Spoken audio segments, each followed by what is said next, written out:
state lockdown लौथोक्ट्रिङैदा centre हाना तानानबा खंगनख्रे मिनिस्ट्री ऑफ होम अफेयर्स नंगसी अनलॉक 4 की गाइडलाइंस थोक्रे अमसुंग स्टेट कंटेनमेंट जोन की वांगमदा लोकल लॉकडाउन तौबा तारगदी मंगजौनना सेंटर का वा तानागदबनी हाना खंगनख्रे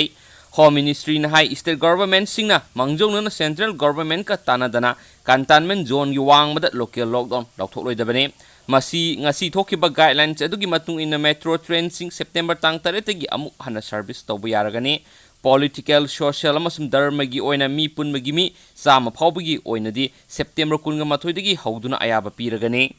school college amasum educational and coaching institutions sing September 13 phawba thingkigani toigumungsung class 9 dagi 12 phawbagi mahairoi singi oina di khara komthoklagani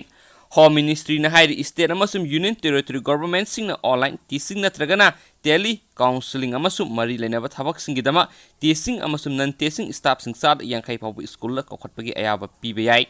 cantonment zone gi wangmada laiba school singda tamba class 9 dagi 12 phabu gi mahairoi singna makhogi oja singdagi guidance launaba voluntary oina school da satpada ayaba pibe yai तौबदाबु महाइरोई सिंग अदुन school लाखपदा मखोगी अहल लमन school सत्पगी अयाबा पीबा अयिबा सरोल पुरकदबनि हाइरि ministry of housing and urban affairs अमसु मिनिस्ट्री ऑफ रेलवेज ना मिनिस्ट्री ऑफ होम अफेयर्स का तानरगा मेट्रो ट्रेन सिंग ग्रेडेड मैनर लाखलिबा सेप्टेम्बर तांग 3 गी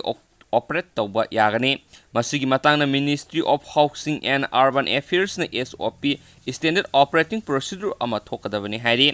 Social, academic, sports, entertainment, cultural, religious, political functions sing amasung atay mi punbasing mi sama phawbagi oina lakliba September 18 dagi ayaba piragani toigu mungsum mi punbada tangai phadana face mask upkadabani social distancing tawgadabani thermal screening ki khudong chaba lehengadabani amasung khut sa hamdokadabani natragana sanitize tawgadabani haina pawsna makhatana phungdorokli